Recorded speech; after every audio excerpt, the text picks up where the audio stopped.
Good morning, children.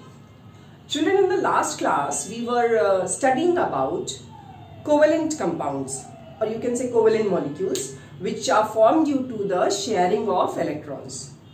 Today, we will continue with this topic and I will tell you some more examples of the covalent molecules.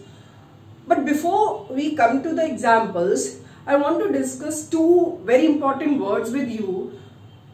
Let us see what are those words. Actually, covalent molecules are divided into two types: polar covalent molecules and non-polar covalent molecules. Till now, we have studied about formation of hydrogen molecule, oxygen, nitrogen and chlorine.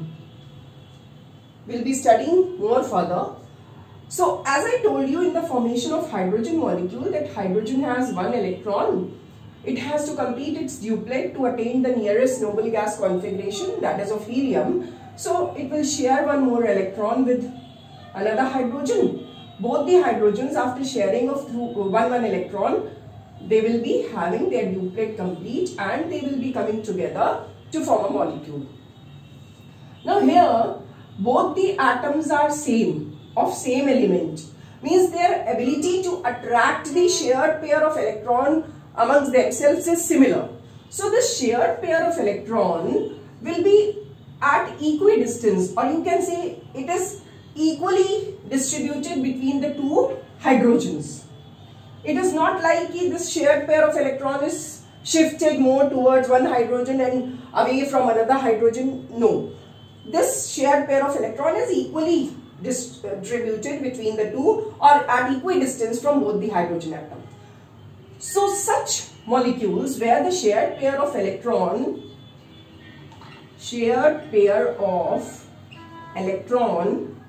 is equidistant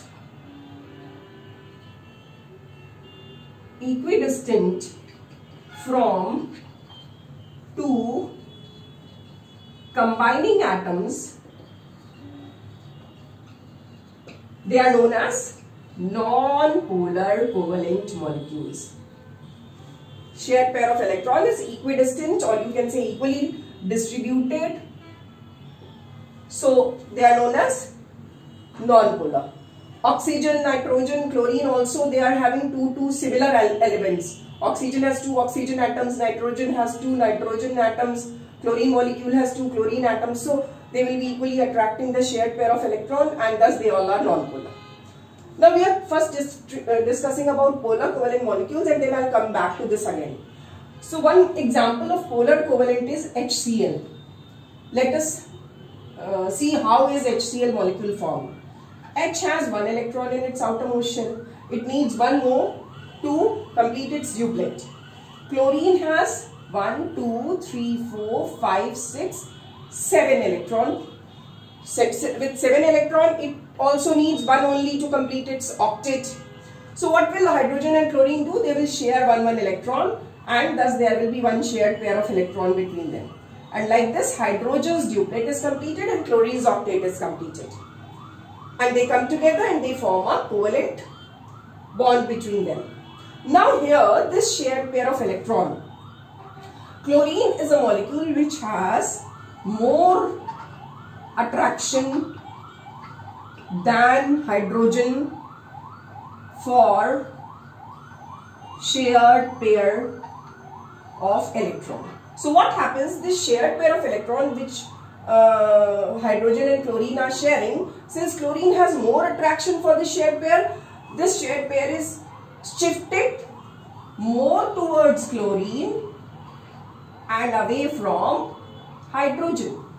So when this uneven distribution of shared pair is there, then when the atom towards which the electron pair shifts, it gets a negative charge, and the other atom from which the shared pair had shifted away gets a partial positive charge. This delta plus means partial positive charge. Why do we write partial positive charge? Because positive charge comes when there is a total transfer of electron. Here there is not a transfer of electron from hydrogen to chlorine. It's only that this pair of electron which is shared between two has shifted a little towards chlorine. So a partial negative on chlorine and a partial positive on hydrogen comes. So this, because of this charge distribution, if you see this molecule, you can say that it has two poles, positive and negative. That's why this molecule is known as polar covalent molecule. And here you see, since two similar atoms are there, so there is no charge distribution. That's why they are known as non-polar covalent molecules. So this is the difference between polar and non-polar covalent molecules. We will be discussing in our chapter further more polar covalent molecules like water and ammonia also are polar covalent, and in non-polar we have methane and carbon tetrachloride. So this is all about polar and non-polar covalent molecules.